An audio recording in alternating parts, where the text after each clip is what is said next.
Peace, everyone. Peace to everyone that's coming into the chat. Um, I just wanted to step in real quick with another tidbit. Wanted to just talk about the end of the 7-day prayer and fasting for who all participated. So the last day was yesterday, and we focused on righteous government. And that was significant, seeing that the election was yesterday, right? We know that in Flint, we focus on the election for city of Flint council person in the third ward. Excuse me. So that's what the focus was yesterday. And so before I talk about like the outcome of that election, allow me to encourage everyone to continue to pray and fast in the manner that you know how, both individually and collectively. For me, I am happy that I chose to participate um, in this interfaith 7-day prayer and fasting. I did find it challenging some days. A lot of people don't realize that when you fast from whatever vice that you have. So for me, I fasted from food and all beverages, right? From dawn until sunset. And what I find is that when I fast, things come up, um, or I am tested with something, right? Um, and so it's a challenge because fasting does deplete you of energy, and fasting uh, it is it takes a lot of energy, from my experience, and it is, although it's rewarding, it, like I said, is challenging. um, and it's more of a mental challenge, not just physical with the hunger pains, but more so mentally and emotionally. So um, some things were challenging for me, um, but I persevered. Um, and I just took note of what was challenging. If there were any triggers for me, I took note of that, which there were. Um, and I was able to sit in those triggers and not blame somebody for triggering me. Sit in the triggers and really get to the root of why I felt triggered or agitated, etc. So um, that was the most challenging for me. I don't know how everyone else feels. I know that some people chose to not fast from food or beverages, but they chose to fast from like social media, electronics, their phone, or they didn't fast. They just chose to simply pray, meditate, or affirm the good for the city of Flint, for the restoration and elevation of the city of Flint, which is definitely needed. I think that although we may not see the changes right away, that change is upon us. And I believe that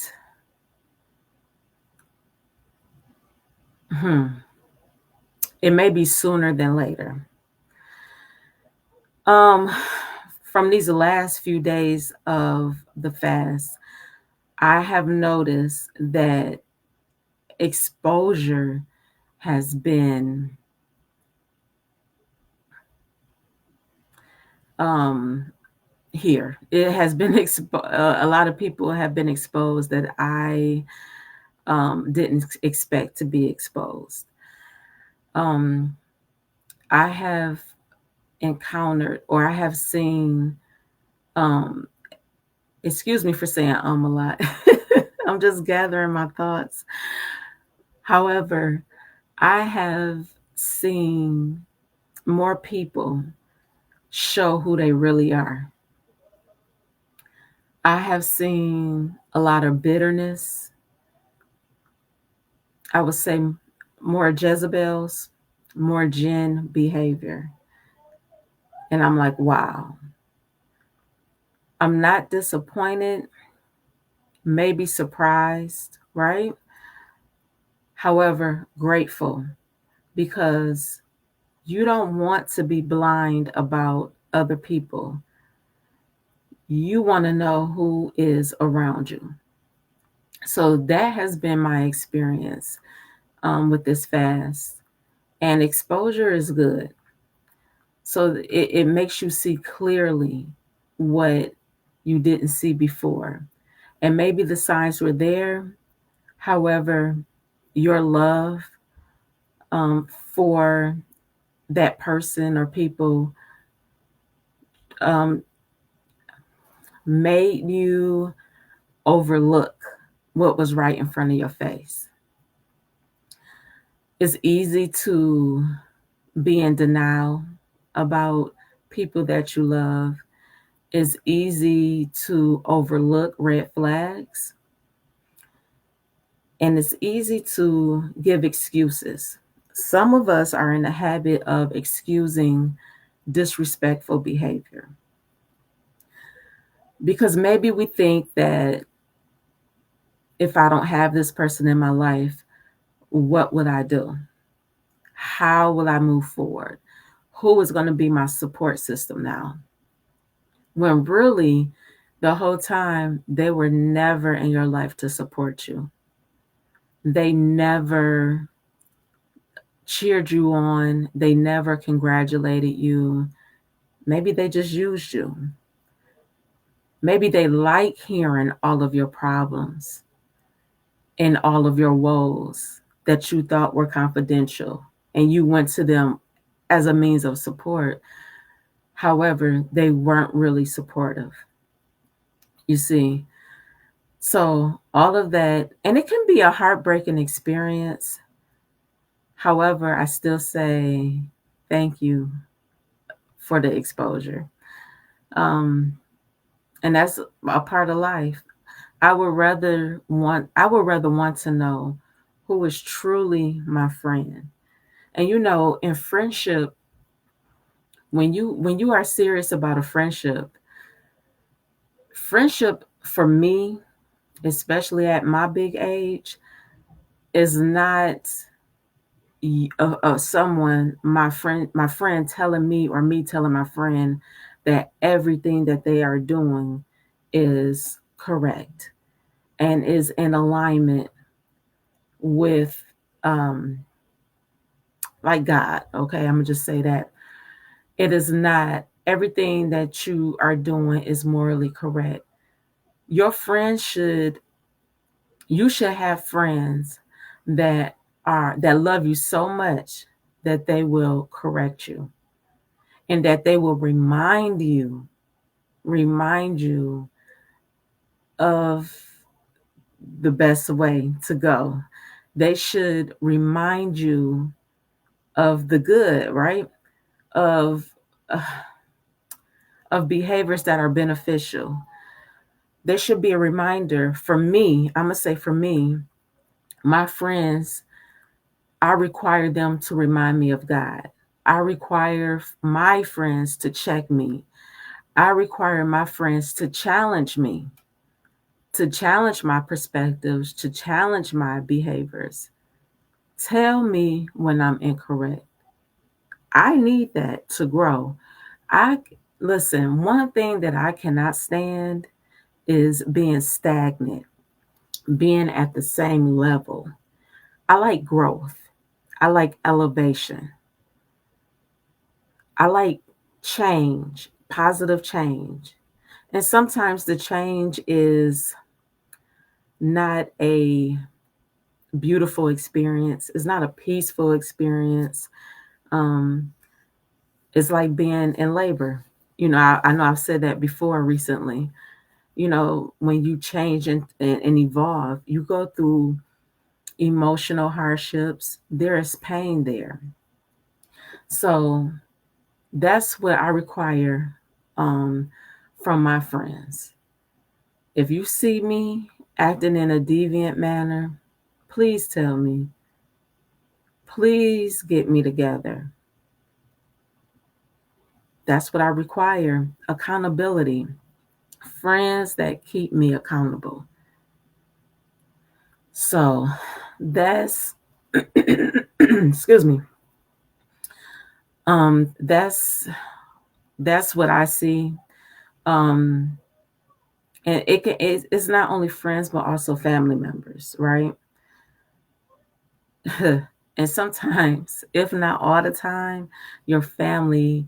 But you know what? That just reminded me that yeah, the Quran tells the Muslims that, or mankind, because the Quran is really for all mankind. But the Quran says that your biggest test is your family. So, and if there are any Muslims watching and I got that incorrect, please correct me. But I'm 98% sure that the Quran says that, your family, your children, your spouse are a test. They are a test for you. So I've just been seeing, and even things about my own self has come up front and was revealed, to me, some changes that I need to make. So I am really appreciative of the faith leaders and Network Together for coming up with the Interfaith 7-day prayer and fasting. I don't know who all participated. I just know a select few did that I'm in contact with. So citywide, I'm not sure if any other politicians participated, other religious leaders. I have no clue. However, I am thankful for me making the decision to participate.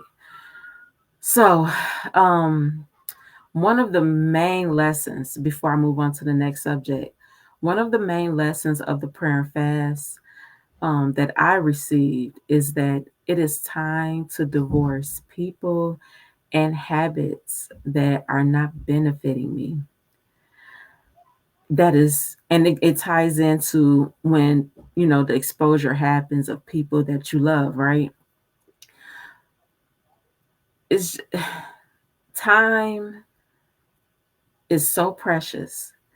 And I see people around me that are being diagnosed with cancer that's not curable.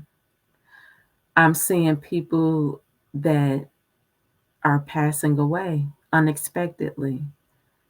It's a lot going on. So, why would I want to stay stagnant in relationships or stagnant in my own life doing the same old thing that's not getting me anywhere? So, I made the strong and intelligent decision to divorce from people and to divorce myself from habits that I had. And those habits include watching um, certain things. I do believe that moving forward, I will be decreasing my um, attention on Flint City Council meetings. Like I will watch them like it's the soap operas, right? Because it's unfortunately it is like a soap opera or like a reality TV show, right? It's unhealthy. So I believe and I'm pretty sure that I will be pulling back from even watching the city council. And there are other ways for me to stay informed. However, that for me, and I'm just speaking for Sister Talibah, for me it has become a cycle of nothingness. And I have to remember that my eyes, my ears, my mouth, Even my hands and my feet are gateways. They're gateways, right, to my mind and my heart.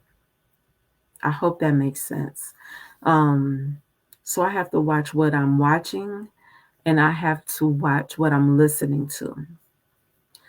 And I just no longer want to be sucked into a cycle of drama, a cycle of chaos, a cycle of confusion, a cycle of lies, a cycle of mind games, a cycle of insanity, a cycle of nothingness.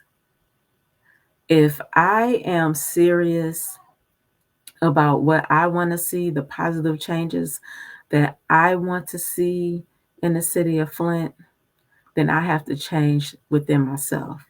Change always starts within. So I have to focus on myself. That's revolution, right? That's real revolution. Burning down a building and marching and whatever, right? That's easy. But to actually sit and evaluate yourself, a lot of people can't do that. And to me, it is evident that a lot of people are not doing that. I don't want to be one of those people. I know that I am here on a mission, on a spiritual mission, and I'm here to help. I'm here to service, and I want to stay focused. I don't want any more of that drama, of that nothingness to consume me. I know what I see, I know what I feel, and I'm going to always trust my intuition first. I'm going to always trust me first. I know what's best for me. So I am divorcing Flint City Council. I may watch every now and then, but consistently, nah. Mm-mm. I have to shift my focus. I have to do another tactic to bring the positivity into Flint. I have to really play my part. I have to do my part, not play my part. I have to do my part. I have to put in work. What is it? How can I contribute to the betterment of my family first? Well, no, excuse me, myself first, then my family, and then my community. So that's what I am focused on moving forward. Anytime that I come on here, it will be about something beneficial. So, um, so let's move on to Miss Bev not winning that third ward council seat. I say she did one. Now, this is just my conspiracy theory, but I believe she won. And I believe, of course, that it was some corruption because we know how corrupt Flint is. And they're scared of Miss Bev, right? So that's what I see, that something happened for that a write-in to win. How rare is that? I also see her not winning that seat as a protection for her. Politics is a cesspool of nastiness, of, like I said, corruption. It is just a cesspool. How do you step into a cesspool and not become tainted? I'm still trying to figure that out. Maybe you can do that, right? Um, but maybe this is a protection for her because really technically she won the seat twice before. And I say she won it again yesterday. But let's just say she won it twice before and was always blocked. And really, we looked at the so called um, bad four on council. And many of y'all know that I do not believe in a bad four and a good four. I judge everyone um, as individuals, right? So the alleged bad four blocked her. Maybe Mary Neely blocked her, but maybe it was really God. Maybe God is protecting Miss Bev. And for that, I'm grateful because you don't have to have that title of being a council person to do good deeds in your community. You don't need that title. And look at what the other council people are doing with their titles. There's plenty of people that are doing good every single day that do not have a title, that do not have a degree, that do not have this, that do not have that. So that's just how I see that situation. I would rather for Miss Bev to be protected, covered, blocked from all that evil. I would rather for her to be in a healthy and I'm going to say nurturing environment, a loving environment. I would rather for her to be surrounded by love, that people that sincerely love her and her family. Um, so I'm looking at this situation as a protection for her. And God is good for that. We know who Miss Bev is. We know the deal. We know the real deal, right? So, you know, I thank Miss Bev. I really have a lot of respect for her. I have a lot of respect for her husband and her family, her daughter. I just really admire Miss Bev. She has been a soldier. And for her to be an elder, she has outworked a lot of people that are younger than her. So, big ups to Miss Bev. And I'm just thankful that she is still here to do whatever it is that God needs her to do. Okay. Um, moving forward, that that's all I really wanted to say today. I just wanted to check in and see how everyone is doing with their fast. I do want to say that, oh, excuse me, Marcia. I met Marcia Talbert. That's she has been consistently watching my shows, and I finally met Marcia yesterday. She is one of the most beautiful people that I have met, and for her to come all the way from California to help Miss Bev was absolutely beautiful. Um, I also pray that she is protected and guided and shielded from anything that is not of benefit to her. She really has a beautiful heart, a very giving heart too. So I was very excited to see Marcia yesterday and have the conversation that I had with her. And she did ask me, she said she was looking for my show Sunday.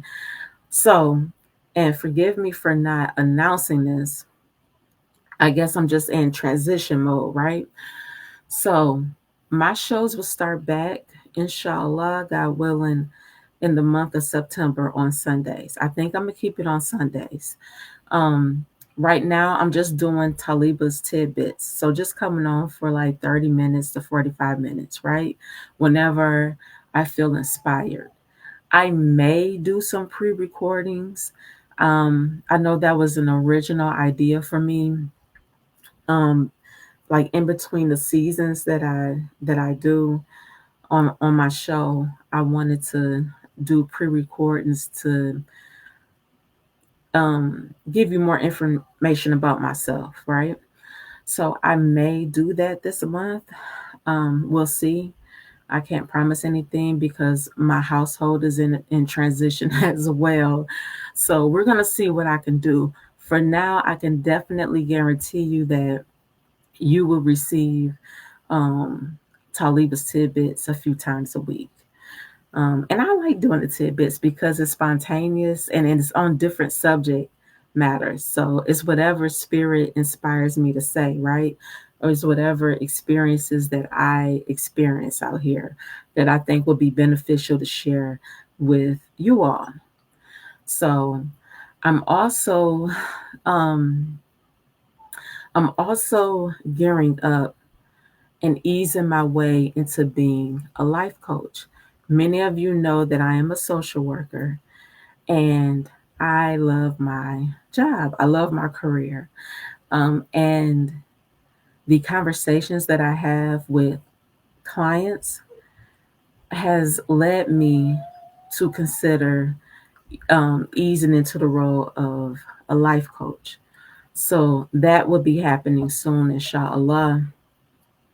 You know, even random people coming up to me, like I'm meeting for the first time, and asking me for advice or telling me their story, their story that includes hardships, right? And then they'll say, "I'm so sorry. I just met you. I don't know why I just dumped all of this on you." I believe that is part of my spiritual mission. That's part of my assignment here is to listen and provide valuable feedback, helpful feedback, and encouraging people to trust themselves and to not doubt themselves and to believe in themselves and to be confident and to stand up for themselves. I am really big about advocacy. I'm really big about using your voice to help yourself and to help others. A lot of people are scared to speak up for themselves. And it's still areas in my life where I verbally, become silent, I shut down, right? That's not good. We need to become more verbal, have a balance with it, you know. So I am easing into that role. Once it's official, I will definitely make that announcement. However, that is something serious that I am working on. And just working on rebranding myself since now I am fully independent, which I am so excited about. And I'm so honored that Allah pushed me um, to be in the position that I am in. I'm honored that I have the backing and support of my beautiful family to do what I do, right? Because we're so busy and it takes time away from them. So I'm very grateful, very thankful for this entire experience and for the people in my life that are encouraging me to continue to do what I'm doing.